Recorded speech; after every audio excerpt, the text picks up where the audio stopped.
The fairy touched a human boy for the first time and accidentally burned herself on his ring. Startled, the boy quickly apologized, yanked the ring off his finger, and tossed it far away. His flustered reaction made her laugh. After that, she even allowed him to touch her wings, and the two spent countless days playing together in the magical forest. But as time passed, their friendship began to change. When he gave her a necklace, she realized she had fallen for him. On her 16th birthday, he gave her a kiss he called True Love's Kiss. Then, without warning, the boy vanished. Years went by without a word from him. Maleficent often wandered alone, replaying their memories in her mind. One day, the boy suddenly returned. The unexpected reunion washed away all the bitterness in her heart. That night, they sat close under the stars. But then, he handed her a drink laced with poison. As drowsiness overtook her, he drew a dagger. When she woke, he was gone, and so were her wings. The realization hit her like a blade to the heart. She screamed in agony, her cries echoing through the entire forest. Meanwhile, the man presented her severed wings to the king in exchange for the crown and the princess's hand in marriage. Maleficent didn't rush into revenge. She picked up a branch, turned it into a staff, and used it to support her broken body. The once vibrant forest fell silent and gray. The next day, she transformed her raven into a man to act as her eyes and ears. She wanted to know why he had betrayed her so cruelly. Soon the raven returned with the news. He had been crowned king and wed the princess. Hearing this, Maleficent's last trace of mercy vanished. Darkness consumed her heart, and her power grew stronger than ever. From that moment on, her only thought was to make him suffer the same despair and pain. Then came more news. The king and queen had a child, and a grand celebration was planned. How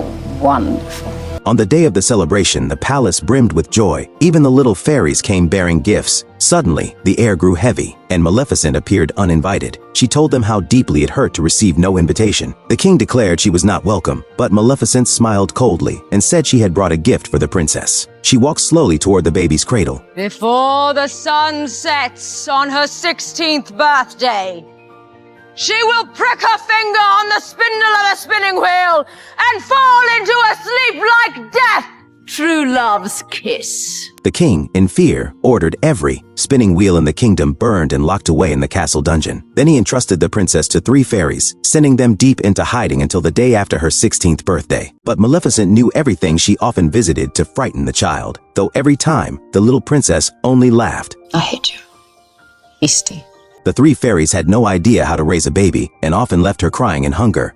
It's going to starve with those 3 looking after it. To make sure her curse would take effect on the girl's 16th birthday, Maleficent secretly sent her raven to deliver nectar at night, and she herself punished the careless fairies when needed. As the years passed, the princess grew older. Hello.